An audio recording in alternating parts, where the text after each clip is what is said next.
Bonjour à tous, c'est Alexandre. Donc aujourd'hui, on va parler de l'ego. Alors, qu'est-ce que l'ego?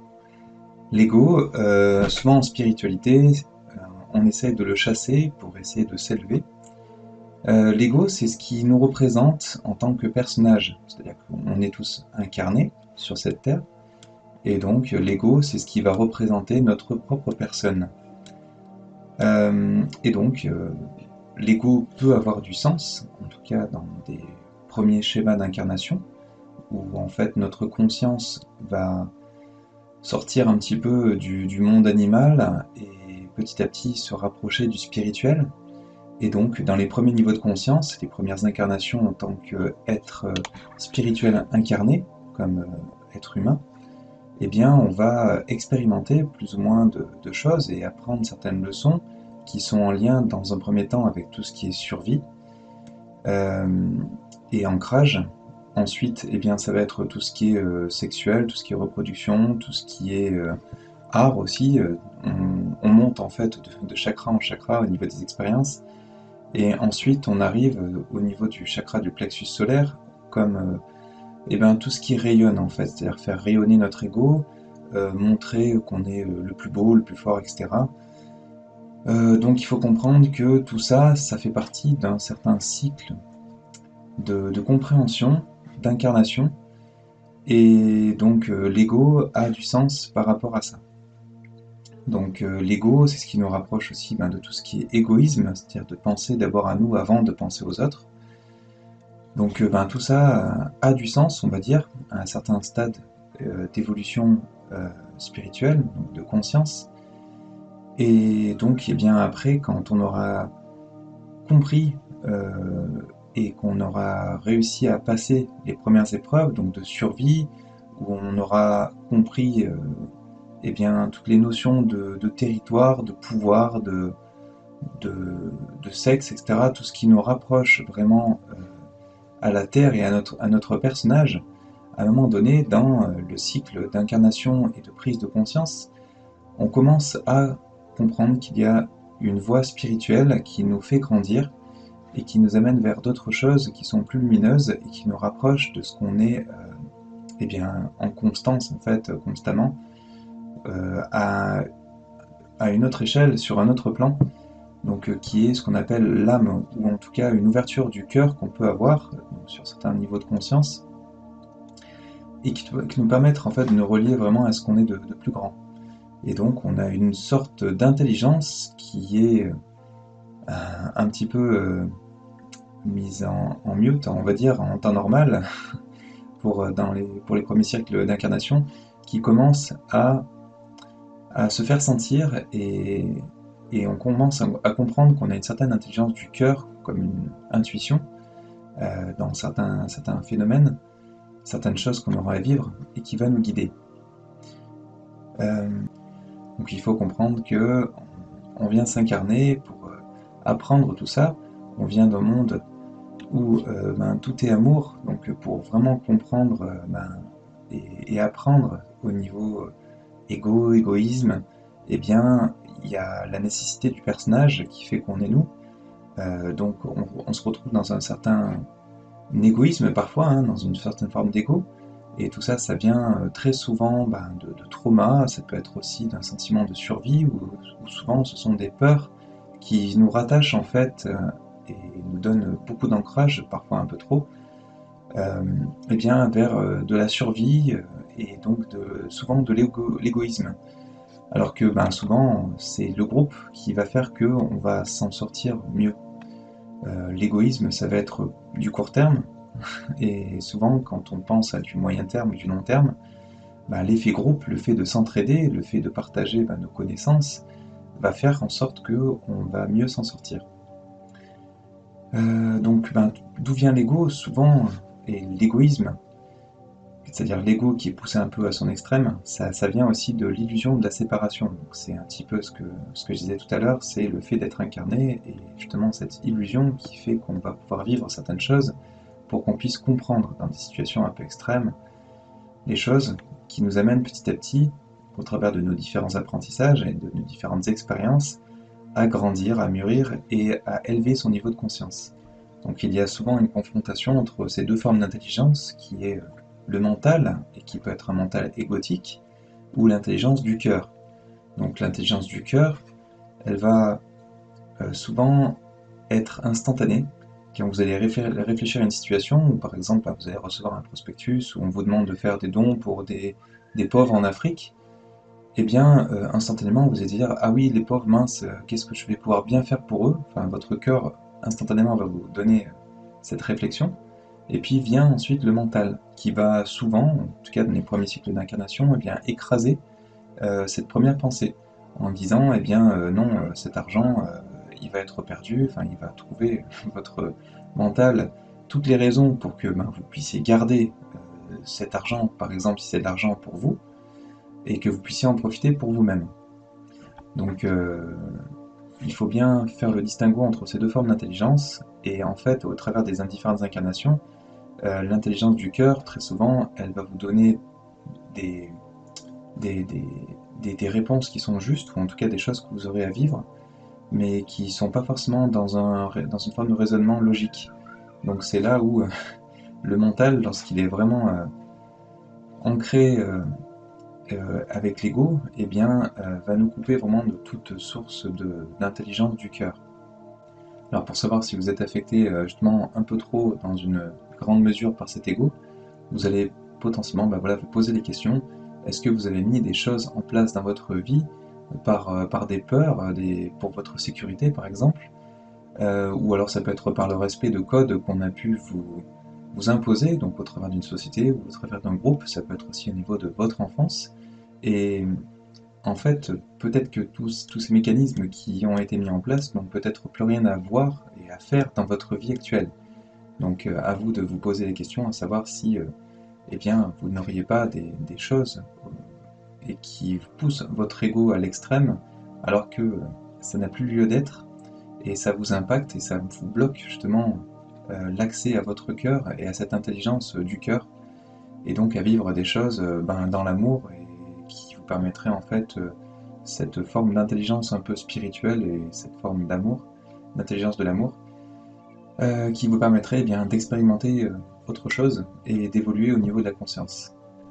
Donc l'ego a une certaine importance dans notre vie, et dans une démarche spirituelle, on cherche à s'en débarrasser, en tout cas le mettre de côté, et de le mettre plus au service du cœur. Donc en attendant, eh bien, c'est souvent comme un vieux démon qui revient régulièrement et nous hanter, et de manière enfin, insinueuse, qui va essayer de nous remettre un petit peu dans des choses un petit peu égoïstes, égotiques. Et donc après, un outil, enfin il y a plusieurs outils que je vous donnerai, mais il y en a un par exemple, ça va être l'amour inconditionnel, qui nous permettra de se détacher un petit peu de cet ego et de se rapprocher plus de l'intelligence du cœur. Et ça va être voilà, de faire les choses dans un amour inconditionnel, sans rien attendre en retour, et sans chercher de pouvoir ou une quelconque gloire à faire ce qu'on fait, ni chercher voilà, à être riche ou ce genre de choses. Donc bon, l'ego a quand même sa place, hein, il a sa place en nous pour tout ce qui est forme de survie, ou en tout cas pour nous permettre de vivre. Il ne faut pas non plus s'effacer, il faut que chaque chose ait sa place, et nous on fait partie du monde et des choses. Donc il faut qu'on ait notre place, mais il faut aussi laisser la place aux autres, donc une place équivalente, quel que soit le niveau de conscience, enfin, quelle que soit la situation. Donc tout est une question de juste milieu. On est dans un monde où l'égoïsme est très présent. Et souvent, ça se voit aussi du côté des animaux. Pas tout le temps, mais souvent on voit des animaux qui sont seuls et qui pensent surtout en fait, à leur survie. Alors chez les hommes, c'est pas forcément le cas, en tout cas en Occident. On est plus dans des pays qui ont tendance à être riches, donc on a une certaine entraide au niveau social. Et donc, si enfin, quelqu'un est dans la détresse, il peut demander potentiellement à quelqu'un qui ne l'est pas. Après, on se fait travailler mutuellement, ceci, c'est-à-dire l'humilité d'un côté, et de l'autre côté, eh bien, c'est le partage. Si des personnes ne sont pas capables de comprendre ce système d'entraide, et de partage, il y aura des karmas, c'est-à-dire des informations qui vont nous suivre et qui vont nous faire comprendre d'une manière ou d'une autre qu'il y a une leçon encore à apprendre. Donc même si c'est pas dans cette vie-là, ce sera dans une vie future. Typiquement, donc, ce que nous expliquent les esprits, c'est que quelqu'un qui n'a pas compris qu'il faut aider et donner à son prochain lorsqu'on est dans une situation où on a les moyens, et bien dans une vie future, ils vont être dans une situation inversée où ils seront dans une position où ils seront en détresse et ils auront besoin de l'aide de quelqu'un d'autre. Et c'est là où on va leur faire comprendre que si on ne leur donne pas la main, eh bien, ils vont rester dans de grandes souffrances. Alors que, inversement, si on est dans un partage, eh bien, quand on est dans la détresse, on viendra nous aider et on aura une main tendue. Alors pour ceux qui n'ont pas vraiment les moyens financiers, il est aussi possible eh bien, de donner un sourire, de donner de la considération, de donner un statut, hein, de se sentir l'équivalent de l'autre, même en échangeant, en discutant avec une personne. Euh, c'est une façon de donner, d'offrir son cœur. Alors ce n'est pas parce qu'on est riche qu'on est forcément heureux. Ça peut être vrai sur le court terme ou même le moyen terme, mais à un moment donné, en fait, ça nous rattrape. Ça devient, en fait, quand on est dans les excès, hein, notamment au niveau de la possession de l'argent, eh bien, on en veut toujours plus. On n'a plus vraiment de limites, on se compare par rapport aux autres, ça nous donne un sentiment de puissance. Et après, eh bien, le fait d'en vouloir toujours plus, on ne donne plus rien, on garde tout pour soi, on est de plus en plus dans l'ego. Et souvent, ce sont des personnes qui finissent dans la jalousie, dans la tristesse, dans la solitude. En fait, ce sont des personnes qui rentrent petit à petit dans des souffrances sans même s'en apercevoir. Et ce sont des personnes qui pensent posséder quelque chose, mais qui est temporaire, parce que tout est rattaché à leur corps physique et choses qu'ils vont perdre un jour ou l'autre. Mais en fait, ce sont des personnes qui sont possédées par leurs biens, par leur argent. Ça peut être par un territoire, par différentes choses, par différentes formes de pouvoir ou de puissance. L'excès, on le voit, ça nous pousse à vouloir toujours plus de territoire, de possession, de richesse. Et ça se voit au niveau de la planète, hein, où en fait on prend de plus en plus de place, on détruit de plus en plus, sans prendre compte les vies qui sont déjà existantes, hein, notamment tout ce qui est faune ou flore. Donc on détruit, et petit à petit, eh bien, on détruit aussi un écosystème qui nous est indispensable. On s'en rend peut-être pas compte parce qu'on est dans un système aujourd'hui où on est dans une certaine forme de richesse et de confort, mais à un moment donné, les choses s'épuisent. Notamment, on le voit bien avec les sols qui deviennent de plus en plus stériles et qu'on est obligé d'alimenter par des produits chimiques qui ne sont pas pérennes, hein. Là aujourd'hui, on a besoin de gaz notamment pour créer des produits chimiques, pour eh bien, virtuellement entretenir des sols qui sont très pauvres. On leur donne juste l'azote, c'est-à-dire le minimum pour que la plante puisse être créée, mais tous les autres nutriments ne sont pas présents, donc on donne que le strict minimum en fait à chaque plante, et ce sont des plantes qui sont de plus en plus sélectionnées, des OGM, etc., donc qui sont transformées et qui n'apportent plus du tout les mêmes nutriments qu'avant.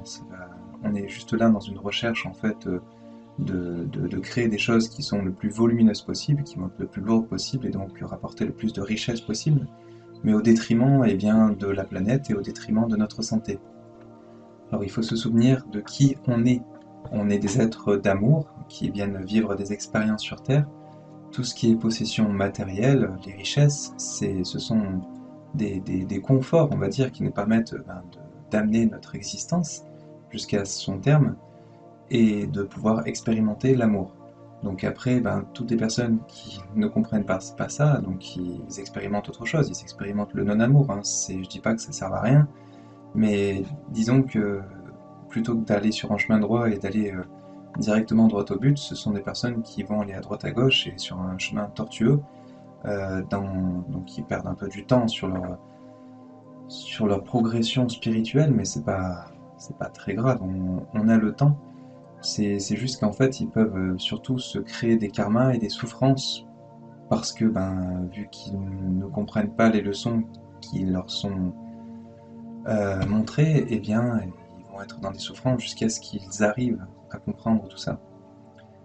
Donc c'est là où on a besoin des fois de se détacher de cette illusion de séparation. Il faut bien qu'on comprenne que tous ces biens, tout ce qu'on cherche à posséder, en fait, ce sont des choses qui font partie de nous à une plus grande échelle.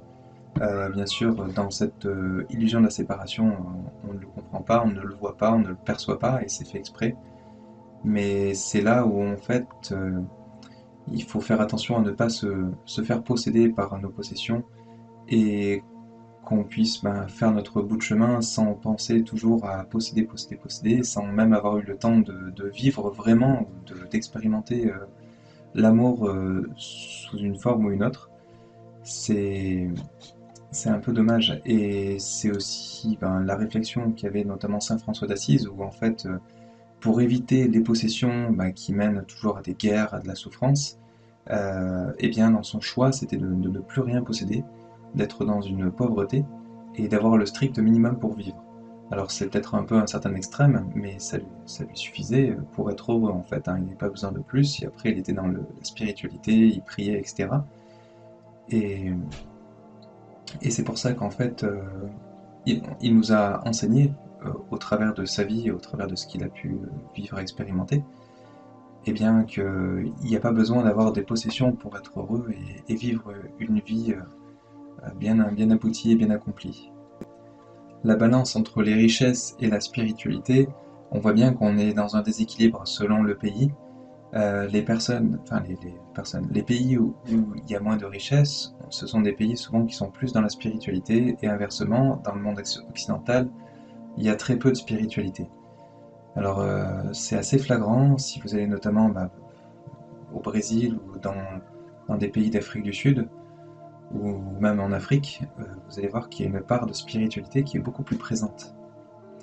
On voit aussi que dans les sociétés modernes, souvent, au travers des médias principalement, ou des lois qui sont mises en place, il y a toujours une forme de hiérarchie, de pouvoir, de peur aussi qui nous est inculquée. On nous montre toujours des choses qui nous font peur en fait à la télé, des crimes, des choses comme ça. Et derrière, souvent, il y a des divisions.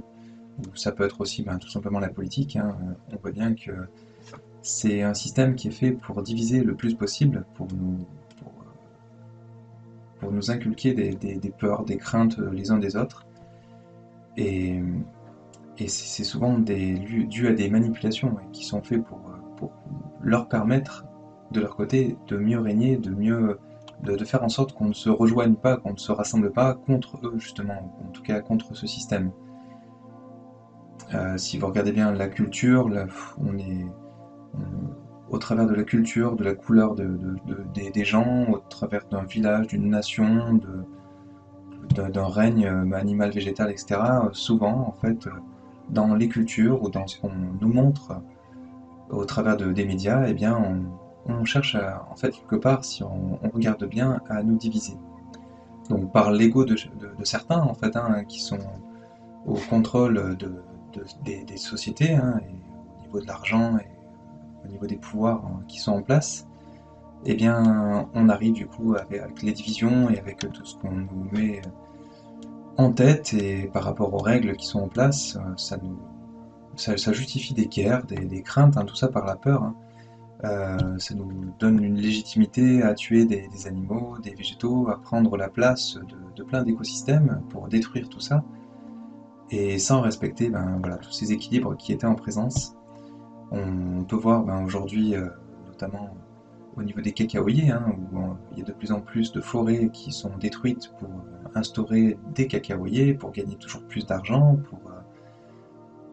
On voit aussi des enfants qui sont asservis par ces systèmes, tout ça parce que quelque part nos systèmes alimentent tout ça financièrement. Donc, et c'est autorisé, on voit bien que nos gouvernements ne font rien pour bloquer vraiment ça. Il y a des choses qui sont plus ou moins mises en place pour mettre un peu la poudre aux yeux, pour essayer de nous calmer, en tout cas ceux qui s'offusquent de ça. Mais réellement, est-ce que quelque chose a changé? Non, c'est de pire en pire.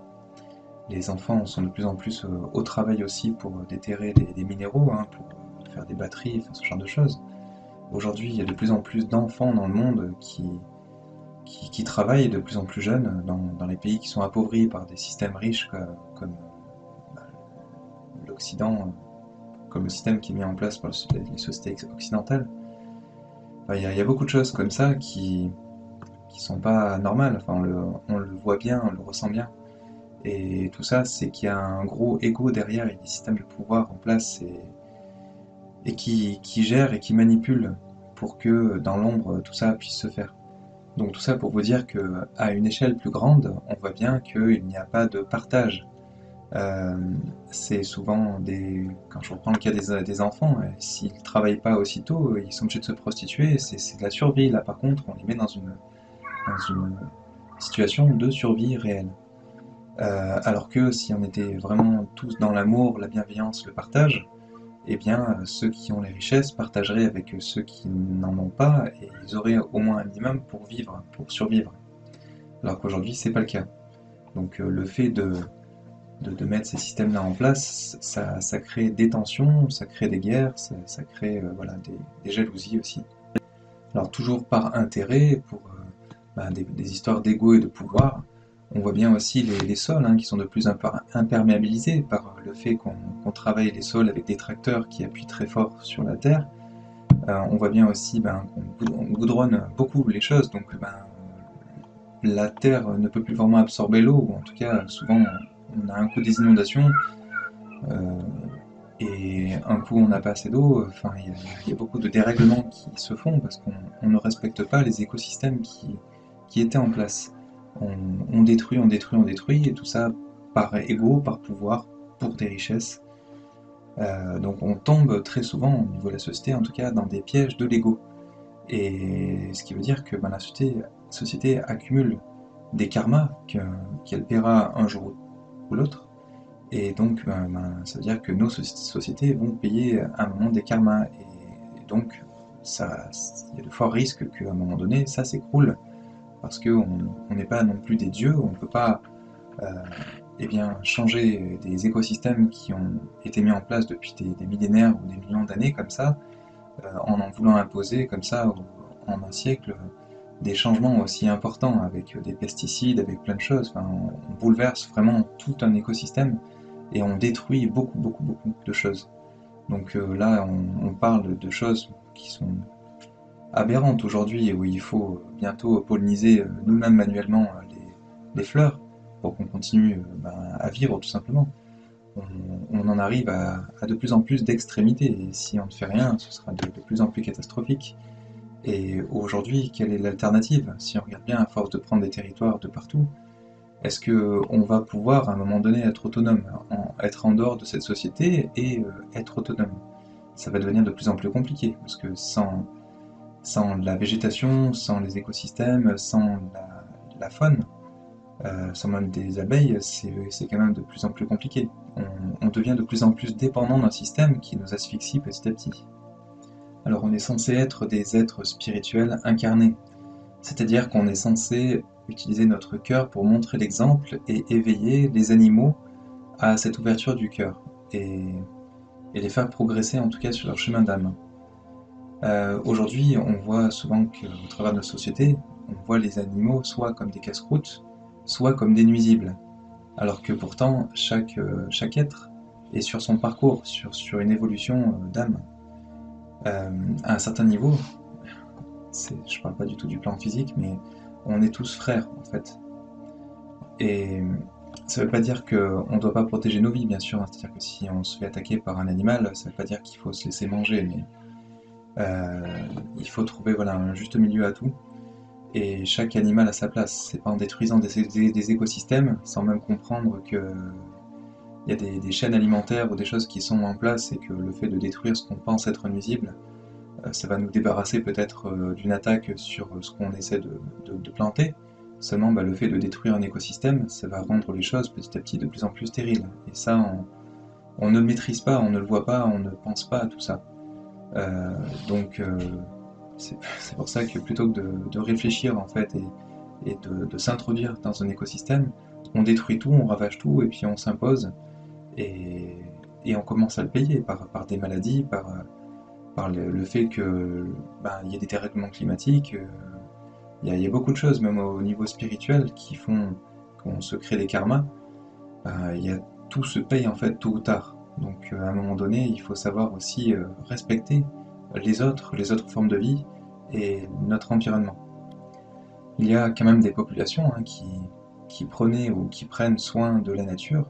On voyait les Indiens d'Amérique qui étaient très respectueuses de la nature et de leur environnement et qui avaient une stabilité pardon, au travers des siècles où en fait ben, systématiquement ils savaient que il y avait toujours des végétaux, qu'il y avait les bisons qui étaient là, il n'y avait pas de dérèglement climatique, en fait tout était orchestré hein, depuis des millénaires, donc il y avait un certain équilibre et qu'ils respectaient. Après, ils n'avaient pas forcément notre confort comme actuel, mais est-ce qu'ils étaient plus malheureux, ça, pour moi non. Donc on le voit bien dans nos sociétés modernes ou dans des groupes qu'on peut constituer, très souvent, ce qu'on appelle des leaders, ou en tout cas des chefs ou des responsables de groupes ou de structures, ce sont des personnes qui sont très souvent dans l'ego et excessivement dans l'ego pour aimer et vouloir ce sentiment de pouvoir et de dominer les autres.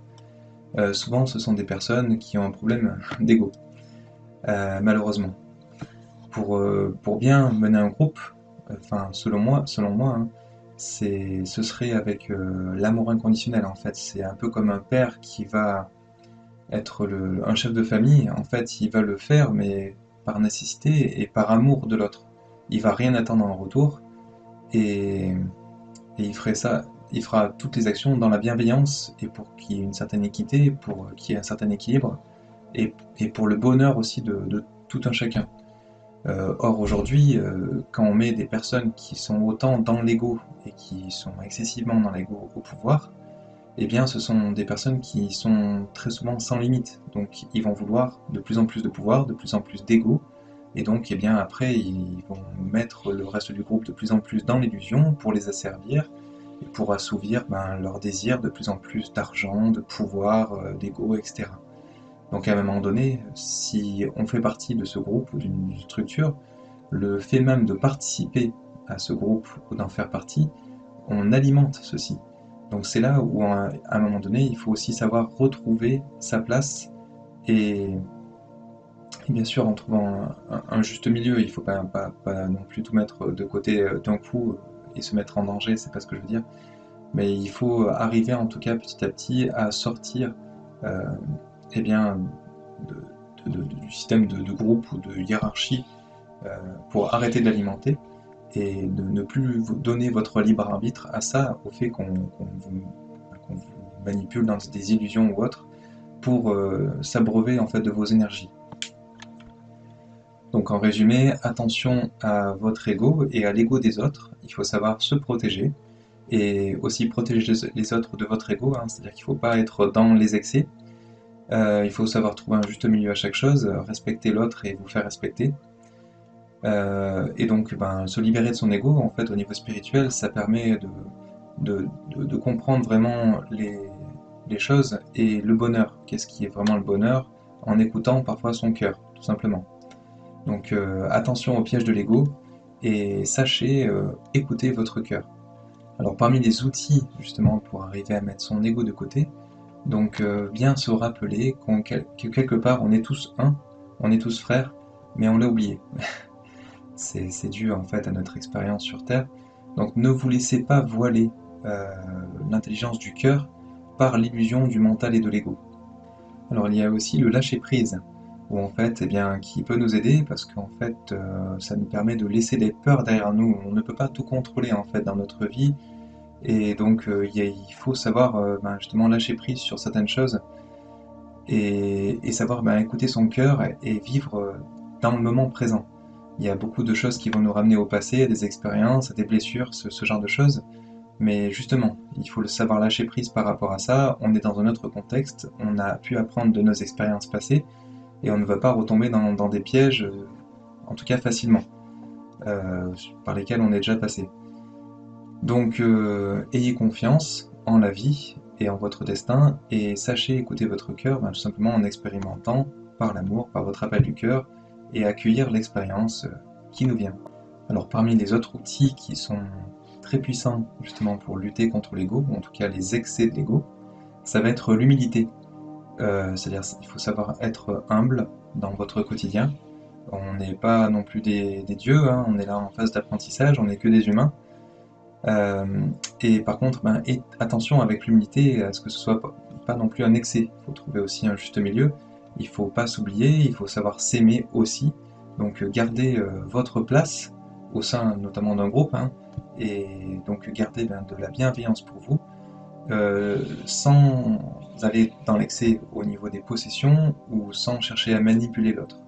Alors d'autres outils, ça va être la prière et la méditation où en fait il y a des neurosciences qui ont montré ça, l'évolution du cerveau, ou en tout cas ce qui était visible en tout cas en nous et au niveau de notre comportement, à force de faire la méditation et de la prière, hein, c'est pas forcément ce qui a été étudié, la prière, mais en tout cas c'est ce qui ressort en tout cas d'expériences visibles chez ceux qui le pratiquent.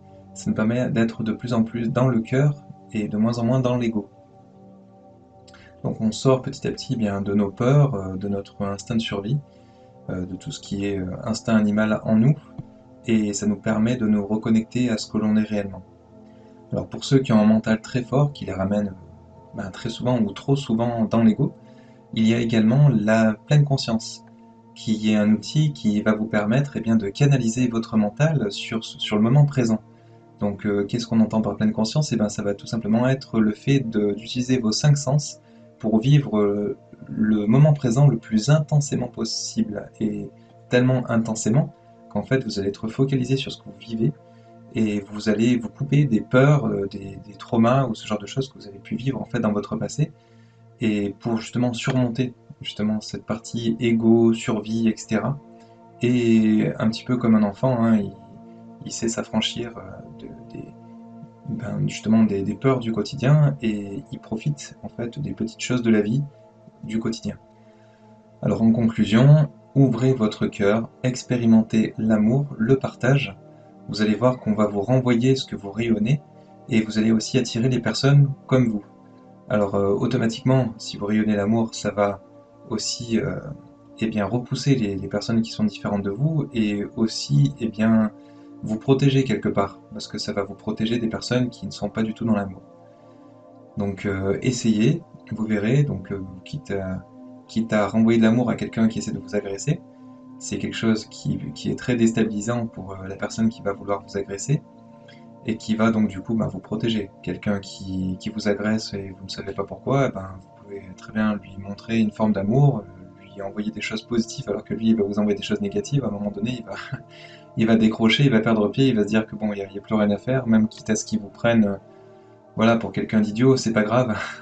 En tout cas, ça va vous protéger de cet instant, et puis à un moment donné, ça va lui permettre de se remettre un petit peu aussi à réfléchir et à se remettre en question, parce que s'attaquer à quelqu'un qui ne vous veut aucun mal, et au contraire, quelque part, c'est pas du tout logique. Donc à un moment donné, il y a une remise en question à faire de son côté. Donc gagnez du temps et évitez-vous des karmas et des expériences qui sont douloureuses en expérimentant l'amour plutôt que les peurs et l'ego et tout ce qu'il y a derrière. Ça vous permet bien de vous éviter des leçons, des expériences compliquées. Donc trouvez un juste milieu entre votre ego et l'intelligence de votre cœur, vos appels du cœur, ce qui est votre vrai vous, en abandonnant bien, la peur pour aller vers l'amour. Donc c'est pour ça qu'il faut savoir se désidentifier de votre ego et savoir que vous êtes quelque chose de bien plus grand. Voilà, j'espère que je vous aurai éclairé sur ce qu'est l'ego, les pièges et comment se sortir des pièges, comment évoluer si vous êtes coincé dans le piège de l'ego, ou en tout cas que vous êtes confronté à des personnes qui sont là-dedans. Merci de nous laisser un pouce bleu si vous avez apprécié ce contenu, et merci en tout cas, ça nous encourage à continuer à faire du contenu et des vidéos, et vous abonner si vous voulez être informé de nos prochaines vidéos. Merci et à bientôt.